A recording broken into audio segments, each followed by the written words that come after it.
اوپر پانی ہے، بیچ میں پتیلا ہے، آگ چل رہی ہے، آگ کی گرمی پتیلا حاصل کیا، جب پتیلا گرم ہوا اب وہ گرمی پانی کو پہنچایا، اب پانی ابال کھانے لگا، اس میں چائے کی پتی ڈال دیجیے، چائے تیار ہے، چاول ڈالیے، بھات تیار ہے، مسالے ڈالیے، شوربہ تیار ہے، اب جو بنانا ہے بناؤ، اب فیض مل رہا ہے، ملا تو آج ہی سے ہے مگر چلنے سے نہیں مل رہا ہے، وسیلے سے مل رہا ہے، ان چلنے سے مل رہا ہے، فیض تو آج ہی سے مل رہا ہے مگر چلنے سے نہیں مل رہا ہے، بلا تشبیہ و تمثیل، اے اللہ، اللہ کی ذات نور اور ہم سراپا خواب، نور اور خواب ایک جگہ جمع نہیں ہو سکتے، ہمیں قرآن لینا ہے خدا سے، ہمیں نعمتیں لینی ہے رب سے، ہمیں برکتیں لینی ہے رب سے، ہمیں روزی لینی ہے رب سے، اور جیسے رحمت لینے جائے، جیسے روزی لینے جائے تو ہم چل کر خاک ہو جائیں، پھر نعمت ہمیں ملے کیسے؟ جہاں جبریل کے پر چلے، جہاں موسیٰ بے ہوش ہو، جہاں طور کا پہاڑ چل جائے، ہماری کیا حیثیت ہے کہ ہم ڈائریکٹ جا کر قرآن لے لیں، ہم ڈائریکٹ جا کر روزی لے لیں، ہم ڈائریکٹ جا کر نعمتیں لے لیں؟ ضرورت پڑی کہ بیچ میں کوئی تیسری ذات ہو جو رب سے لے اور ہمیں دے، تو رب قدیر نے اپنے نور سے اپنے محبوب کے نور کو تخلیق بخشا اور بشری ڈھانچے میں ڈھال دیا، محبوب اگر لینا ہو تو نوری حیثیت سے آ جانا، اور جب دینا ہو تو بشری حیثیت سے میرے بندوں میں تقسیم کر دینا۔ اسی لیے معراج کے ساتھ میرے نبی لامکاں جا کر رب سے لیتے رہے اور ہمیں دیتے رہے، رب سے لیتے رہے، ہمیں دیتے رہے۔ امام عشق و محبت امام احمد رضا فاضل بریلوی علیہ الرحمہ نے فرمایا ہے، رب ہے موتی، یہ ہے قاسم، دیتا وہ ہے، دلاتے یہ ہے، ٹھنڈا ٹھنڈا، میٹھا میٹھا، پیتے ہم ہیں، پلاتے۔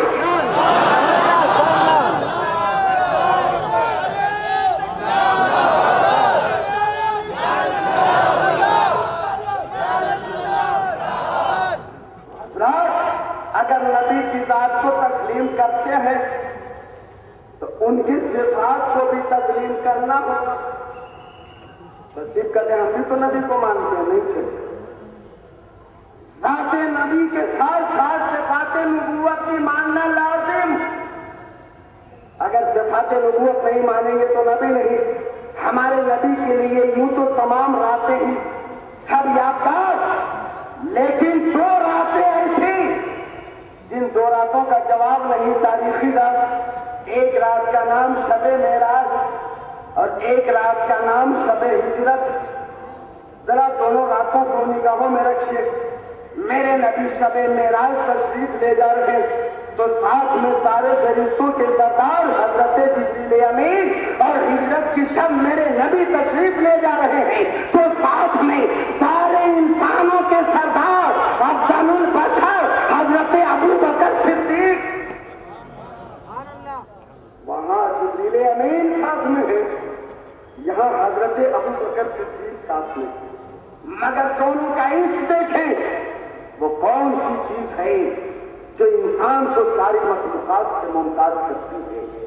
ساتھ میں چلے، سدرہ پر پہنچے، جبریل امین رک گئے اور رک کر کیا کہا تھا، جملہ نوٹ کیجیے گا، میرے آقا میں رکوں آپ جائیں، میں رکوں آپ جائیں، کیوں؟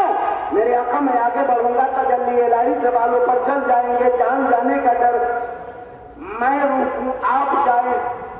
اور ہجرت کی شب جب میرے آقا خارسور کے قریب پہنچ رہے ہیں، وہاں بھی خطرہ ہے، وہاں بھی جان جانے کا ڈر ہے، نہ جانے اس غار میں کون کون سے زہریلے جانور ہو۔ نبی نے فرمایا ابو بکر تم رکے رہو، میں پہلے جاتا ہوں۔ عرض کیا میرے آقا اگر آپ کو کوئی زہریلا جانور تکلیف پہنچا دیا تو میرے عشق کو داغ لگ جائے گا، آپ رکے میں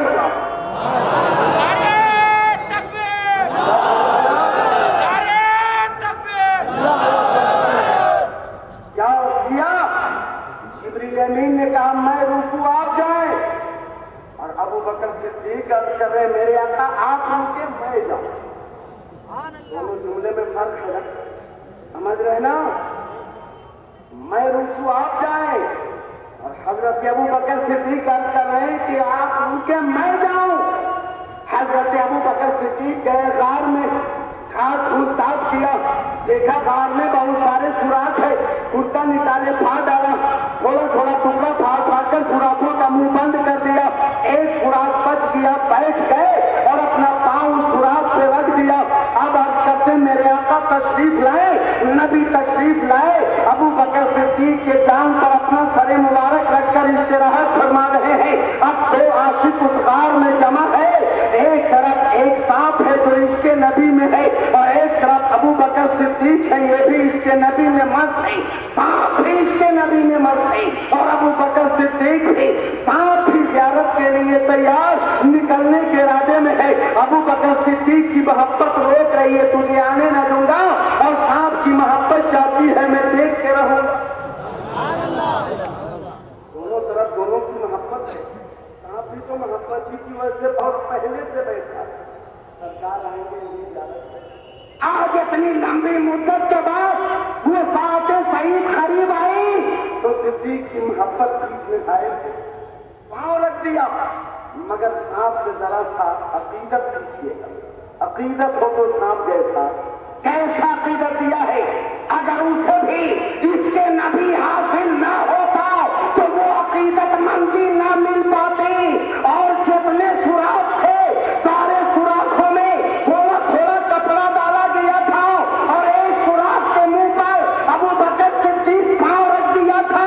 وہ سانپ اور راستے سے اگر آنا چاہتا تو ہلکا منہ سے دھکا دیتا، وہ کپڑے ہٹ جاتا، آسانی سے آ جاتے، اگر تھوک دیتا تو زہر سے وہ کپڑا جل جاتا، مگر آسان راستوں سے نہیں آ رہا ہے، کپڑے والے راستوں سے نہیں آ رہا ہے، وہ سانپ جانتا ہے ہم سنی مسلمانوں کو عقیدت مندی دے رہا ہے سانپ، وہ سانپ جان رہا ہے اسی راستے سے کیوں آ رہا ہے جس راستے میں صدیق اکبر کا پاؤں رکھا ہوا ہے۔ عشق کا ٹکراؤ ہے، دیکھنا ہے کہ یہ دونوں کا عشق کہاں تک ہے، اور یہ عاشق رسول ہے اور نبی، دونوں کے عشق کی ہلکا دھکا دو تو کپڑا ہٹ جائے اور میں آسانی سے نکل جاؤ، مگر ان راستوں سے آنا بیکار ہے، اسی راستے سے آنا ہے کہ بارگاہ خدا میں جانے کے لیے سر مصطفیٰ چاہیے، اور قدم مصطفیٰ میں جانے کے لیے قدم ابو بکر صدیق چاہیے۔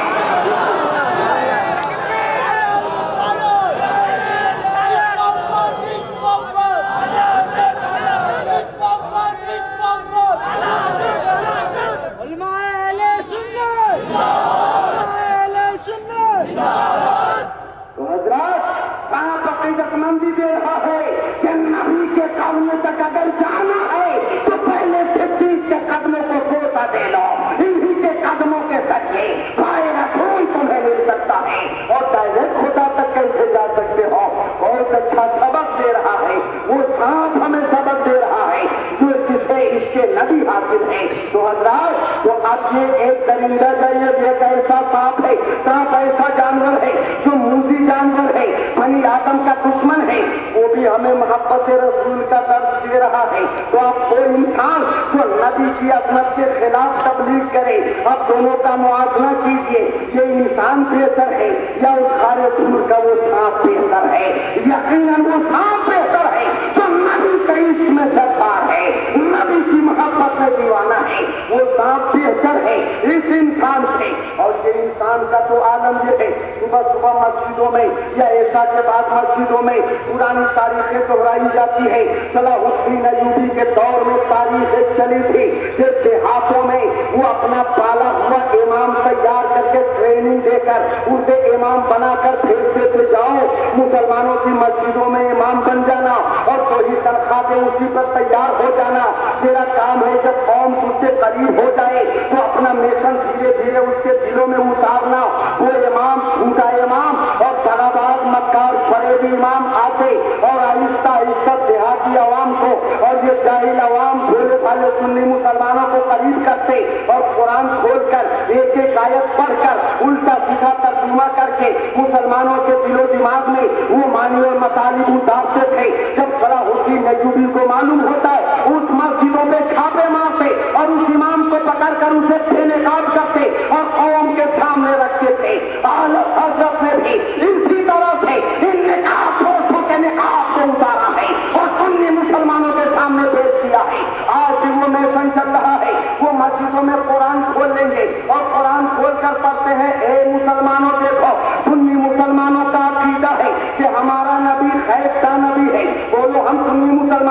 عقیدہ ہے کہ نہیں؟